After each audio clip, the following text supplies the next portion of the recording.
नमस्कार मित्रांनो, आज आपण नागपंचमीची कथा जाणून घेणार आहोत. तर मित्रांनो, श्रावण महिन्यातील पवित्र दिवस, सर्वत्र हिरवाई, रिमझिम पाऊस, मंद वारा आणि मंदिरामध्ये घुमणारा घंटानाद, अशाच मंगल वातावरणात येतो नागपंचमीचा सण. या दिवशी नागदेवतेची श्रद्धेने पूजा केली जाते.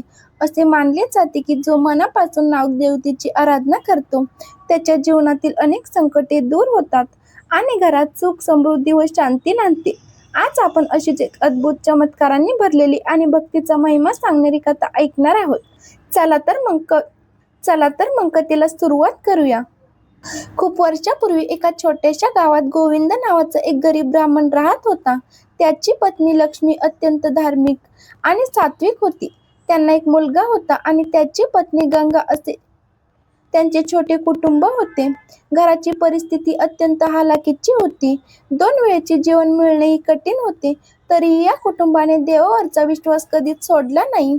सून गंगा रोज पहाटे उठायची, अंगण झाडायची, सुंदर रांगोळी काढायची, तुळशीला पाणी घालायची आणि देवीची मनोभावे पूजा करायची.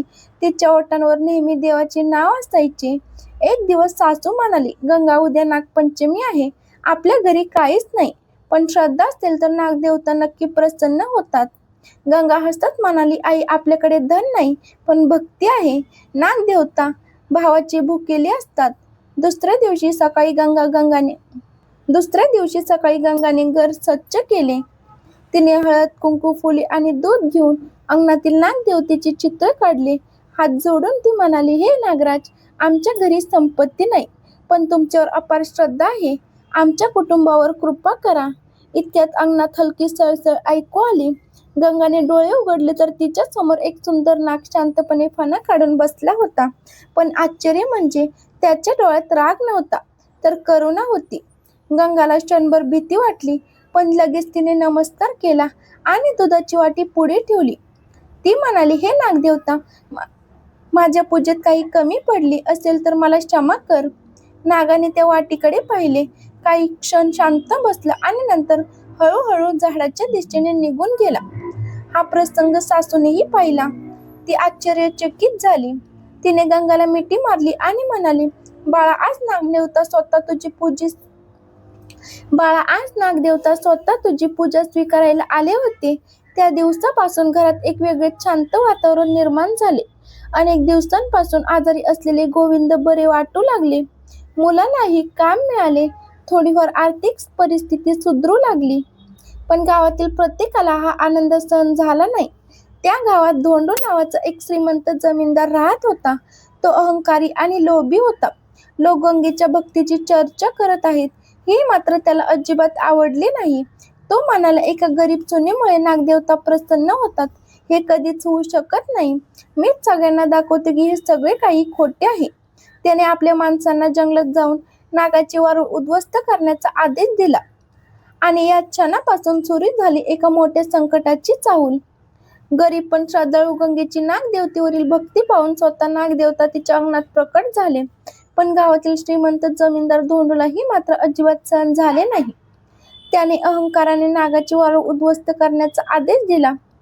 दुसऱ्या दिवशी सकाळी त्याचे 4 नोकर काट्या, फावडी आणि कुऱ्हाडी घेऊन जंगलात गेले. एका मोठ्या वारुळाजवळ पोहोचताच त्यांनी ते फोडायला सुरुवात केली.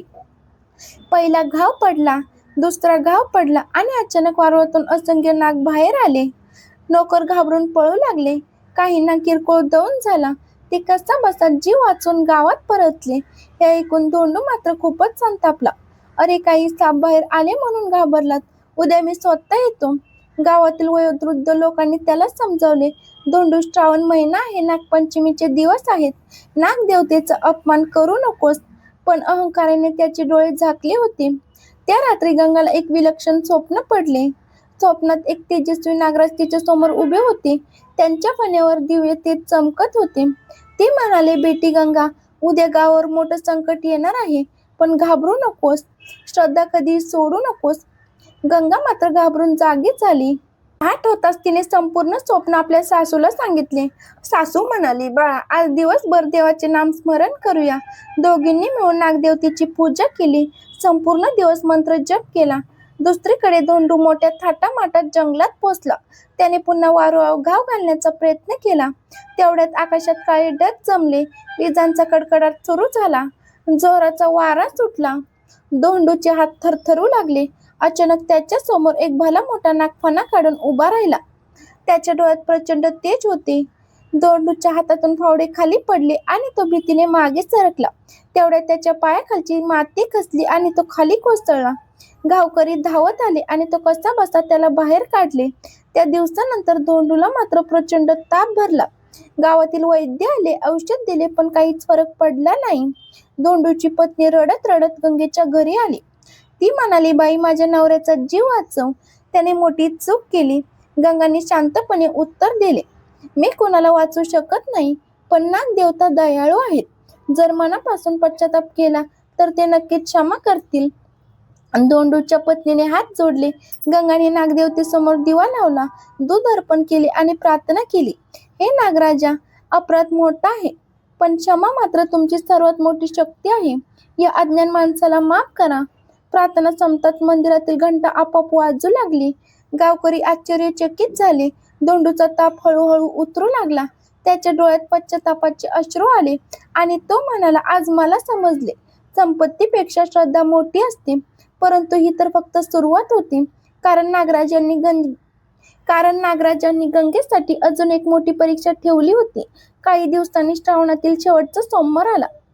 संपूर्ण गावात उत्साहाचे वातावरण होते. मंदिरात भजन सुरू होते. स्त्रिया ओव्या म्हणत होत्या आणि लहान मुले आनंदाने खेळत होती.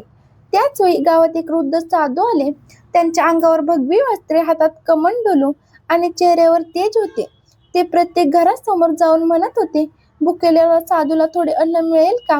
काही श्रीमंत लोकांनी त्याच्याकडे दुर्लक्ष केले. काहींनी दार बंद केले तर काहींनी तर त्याची थट्टाही केली. शेवटी ते गंगेच्या घरी आले. गंगाने त्यांना पाहताच नमस्कार केला. महाराज, आमच्या घरी फार काही नाही, पण जे आहे ते प्रेमाने देईन. तिने त्यांना गरम भाकरी, डाळ आणि ताक दिले. साधूंनी समाधानाने जेवण केले आणि जेवण झाल्यानंतर ते हसले आणि म्हणाले, बेटी, तुझ्या घरात अन्न कमी असले तरी दया श्रद्धा अमर्याद आहे. इतके बोलून त्यांनी डोळे मिटले. क्षणात त्यांच्या शरीराभोवती तेजस्वी प्रकाश पसरला आणि सर्वांच्या डोळ्यासमोर ते दिव्य नागराजाच्या रूपात प्रकट झाले.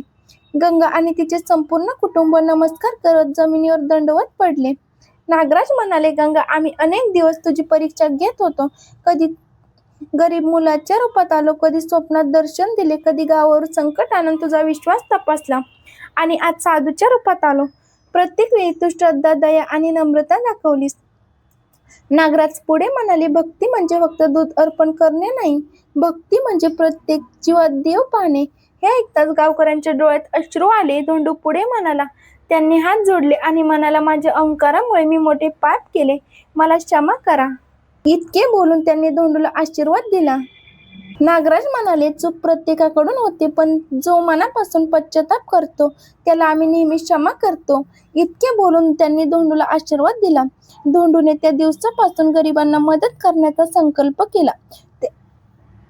त्याने गावात विहीर बांधली, गरीब मुलांसाठी अन्नदान सुरू केले आणि प्रत्येक नागपंचमीला वृक्षारोपण करण्याची प्रथा सुरू केली. हळूहळू संपूर्ण गाव बदलले. लोक एकमेकांना मदत करू लागले. भांडणे कमी झाली. प्रेम आणि आपुलकी वाढली. गंगेच्या घरातही सुख समृद्धी नांदू लागली. पण नागराजांचा शेवटचा आशीर्वाद अजून बाकी होता. ते म्हणाले, पुढील नागपंचमीला आम्ही संपूर्ण गावाला एक असा वर देऊ जो अनेक पिढ्यांपर्यंत लक्षात राहील. हे ऐकून सर्व गावकरी आनंदित झाले. आता प्रत्येक जण पुढील नागपंचमीची आतुरतेने वाट पाहू लागले.